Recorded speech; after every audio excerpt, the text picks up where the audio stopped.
నితిన్ గారు ఇక్కడ sir. Sir sir good evening. నేను Venkat 10 TV sir. Hi sir. అంటే మిమ్మల్ని చూస్తుంటే నాకు అసలు పవన్ కళ్యాణ్ గారు గుర్తు వస్తారండి నిజంగా. అంటే ఆ ఎక్స్ప్రెషన్స్ అవన్నీ చూస్తుంటే పవన్ కళ్యాణ్ గారి నాకు కనబడతారు. ఆయన Thank first you, sir. Starting తొలి ప్రేమ మూవీస్ నుంచి సుస్వాగతం ఇలా చూస్తుంటే ఈ డాన్స్ పరంగా చూస్తుంటేనే మాత్రం జూనియర్ ఎన్టీఆర్ కనబడుతుంటారు. Thank you sir. Thank you so much. నేను కోరుకునేది ఏంటంటే ఎన్టీఆర్ గారు మీరు ఇద్దరు కలిసి ఒక మంచి మూవీ చేయాలని కోరుకుంటున్నాను. సార్ ఆయన ఎక్కడో సార్ మొన్నే ఒక పాట కూడా వచ్చింది కదా సార్, దేవరా ముందిట నువ్వెంత అని. వాళ్ళనే ఫీల్ అవుతాను సార్ నేను అప్పుడు.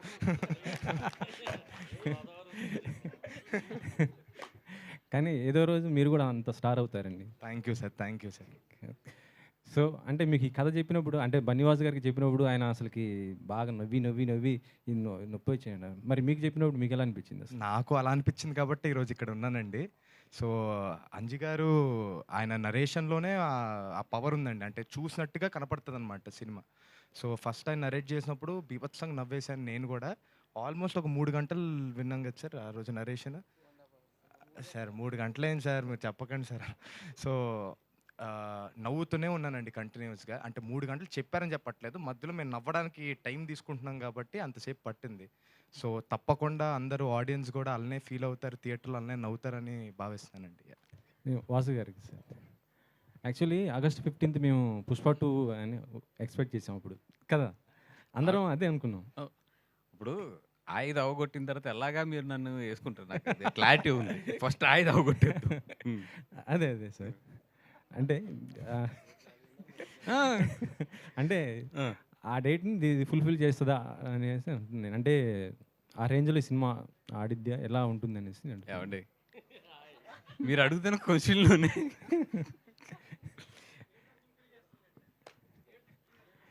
థియేటర్స్ ఫుల్ అవుతే నాకు హ్యాపీ. ఫస్ట్ ఆ సినిమాతో కంపారిజన్ ఇవన్నీ కాదు, కానీ ఆగస్ట్ 15 చాలా సినిమాలు కూడా వస్తున్నాయి దీంతో పాటు. ఇప్పుడు మా ఇదంతా ఎక్కడ ఉందంటే ఇప్పుడు నేను థియేటర్లు పట్టుకోవాలి ఫస్ట్ టైం నేను కూడా, ఎందుకంటే అన్ని సినిమాలు రిలీజ్ అవుతున్నాయి.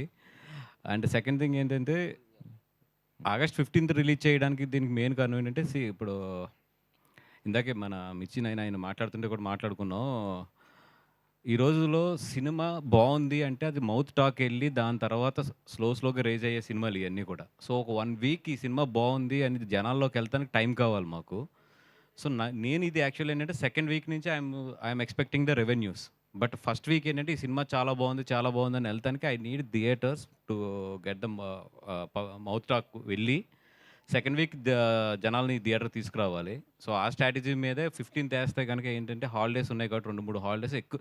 అండ్ రెండోది ఏంటంటే ఈ సినిమా ఫుల్ థియేటర్ మీద చూడవలసిన సినిమా. అట్లీస్ట్ ఒక 50% ఆఫ్ ద థియేటర్ ఉంటేనే ఈ సినిమా ఒక కిక్ తెలుస్తుంది. అందుకని చెప్పి కంపల్సరీ కొంచెం థియేటర్లు తక్కువ ఉన్నా టైట్ అయినా కూడా నేను వేయమంటుంది దేనికి కంపల్సరీ ఆ డేట్ వేయమని ఎందుకు చెప్తున్నానంటే బికాస్ 50% థియేటర్స్ కంపల్సరీ మాకు వస్తాయి కాబట్టి హాలిడేస్ కాబట్టి. అంతమంది ఉంటే ఎప్పుడు ఏంటంటే జనాలు ఎక్కువ ఉంటే లాఫ్ ఎక్కువ బాగుంటుంది. అందుకని చెప్పి స్ట్రాటజిక్గానే ఆ రోజు వస్తున్నాం. సోషల్ మీడియాలో ఒకటే ఇది ఇప్పుడు అంటే వస్తున్న న్యూస్ అంటే బన్నీ గారు సుకుమార్ గారి ఇష్యూ నడుస్తుంది. ఫస్ట్ ఇది అవ్వకూడదు ఫస్ట్. అదే అంటే చెప్పండి, అంటే ఇది నిజమా లేకపోతే షూటింగ్ ఏం ప్రాబ్లం లేకుండా నడుస్తుందా ఏంటి అసలు? ఇప్పుడు నేను దాని గురించి మాట్లాడాను అనుకో, నా సినిమా మొత్తం ఈ మొత్తం వెళ్ళి దాని గురించి రాస్తారు. అంటే గడ్డం తీసేశారు, ఆ గడ్డం గురించి అని చెప్పేసి ఇక ఆయన ఆల్రెడీ మైక్ పెట్టి సార్ గడ్డం గురించి చెప్పండి సార్. అంటే టు బీ హానెస్ట్ నాకు మొన్న ఏదో ఆర్టికల్ ఎవరో ఫ్రెండ్ పంపితే చదివాను 2-3 ఆర్టికల్స్. ఇప్పుడు లోపల ఏం జరుగుతుంది అనేది బన్నీ గారు సుకుమార్ గారి తర్వాత ప్రొడ్యూసర్స్ తర్వాత అత్యంత సన్నిహితంగా తెలిసింది నాకే. It's a very very simple and చాలా మేము ఆ ఆర్టికల్ చూసుకుని నవ్వుకునే సిచ్యువేషన్లోనే ఉన్నాం మేము అందరం అయితే. రెండోది ఏంటంటే మాకు పబ్లిసిటీ బాగా వస్తుంది, free publicity, let it go అనేది ఉంది మాకైతే. It's a very clear editing. ఎందుకంటే బన్నీ గారి వర్క్ కరెక్ట్గా చూస్తే మాకు 15 డేసే ఉంది. ఒక క్లైమాక్స్ ఒక సాంగ్ చేయాలి ఆయన, అంతే. మిగతాదంతా అయిపోయింది. ఎక్కువ వర్క్ ఆయనది ఉంది. ఎవరిది ఆయనది ఉంది. ఎందుకంటే ఆయన డేట్ల మధ్యలో ఏప్రిల్ మేలో కొన్ని డేట్లు క్యాన్సిల్ అయినాయి అక్కడ.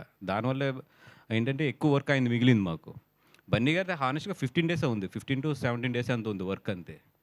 సో సుకుమార్ గారు అన్నది ఏంటంటే ఫస్ట్ ఆయన ఎడిట్ చేసుకుంటే, ఎందుకంటే ఇప్పుడు ఆయన క్లైమాక్స్ చేసేసిన తర్వాత మళ్ళీ ఏదైనా తీయాలి అని అంటే గడ్డం అనేది చాలా పెద్ద ఇది కాబట్టి ఫస్ట్ ఆయన ఎడిట్ చేసేసుకుని ఏదైనా ఫస్ట్ హాఫ్లో ఏదైనా సెకండ్ హాఫ్లో ఎక్కడైనా లింక్లు ఉన్నా కూడా క్లైమాక్స్ ఆ సాంగ్ ఇవన్నీ కూడా ఒకేసారి షూట్ పెట్టుకుందాం అని చెప్పి ఆయన అనుకున్నారు. ఒక ఎడిటింగ్ అంటే 30-35 డేస్ గ్యాప్ ఉంది. అండ్ మధ్యలో ఈ నా 5 డేట్లు కూడా ఉన్నాయి. ముందు ఆయన వర్క్ కూడా అవగొట్టాలి. సో 30-35 డేస్ గ్యాప్ ఉన్నప్పుడు బన్నీ గారు ఆయన ఫ్యామిలీతో వెళ్తానికి ఈట్లికి ఆయన ఏదో కరెక్ట్‌గా లెక్కేసుకొని 1 మంత్‌లో వచ్చేటట్లు గీసుకున్నాడు ఆయన. దాన్ని అసల బీభత్సం చేసి యాహ్! ఇప్పుడు ఇది ఎవరేమనుకున్నా దిస్ ఈజ్ ఫ్యాక్ట్. అండ్ సుకు అనే అతను బన్నీ గారికి గానీ, నాకు గానీ లైఫ్‌లో we have a special bonding. మేము అంటే అది ఒక చెప్పలేని ఎమోషన్ అంతే సుకు అనేది. ఇంకో 6 నెలలు షూటింగ్ తీసినా బన్నీ గారు వెళ్తారు అంతే అది. ఎందుకంటే 'పుష్ప' అనేది వాళ్ళిద్దరి లైఫ్‌లో ఏంటి, ఎంత రిమార్క్ అనేది వాళ్ళు దాని 'పుష్ప' అనే ప్రోడక్ట్ వాల్యూ తెలియకుండా ఇక్కడి వరకు రారు. వాళ్ళు అంత జర్నీ చేసినోళ్ళు ఆళ్ళెవరు చిన్నపిల్లలు కూడా కాదు ఆళ్ళిద్దరూని. సో ఏదైతే ఇది వస్తున్నాయో ఇయన్నీ కూడా జస్ట్ టు బీ ఫ్రెండ్ మీరందరూ కూడా ఫ్రెండ్స్ కాబట్టి చెప్తున్నాను కానీ రాసుకోవడానికి ఈట్లికి బాగానే ఉంటది కానీ బట్ ఇన్‌సైడ్ వాళ్ళిద్దరి మధ్యలో మాత్రం అసలు అట్లాంటిది లేదు. అండ్ వాళ్ళ పనుల్లో ఉన్నారు. అండ్ షూటింగ్ కూడా నాకు తెలిసి ఒక పార్ట్ అంటే ఈ ఆగస్ట్ మంత్ ఎండ్‌నో లేతే ఆగస్ట్ ఫస్ట్ వీక్‌లోనే ఎప్పుడో స్టార్ట్ అయిపోతుంది కూడా ఒక షెడ్యూల్. ఇయన్నీ కూడా ఎవరి పనుల్లో ఆళ్ళు ఉన్నాం తప్పితే ఇది మాకైతే పెద్ద ఫాలో అవ్వట్లేదు దాన్ని. వాసు గారు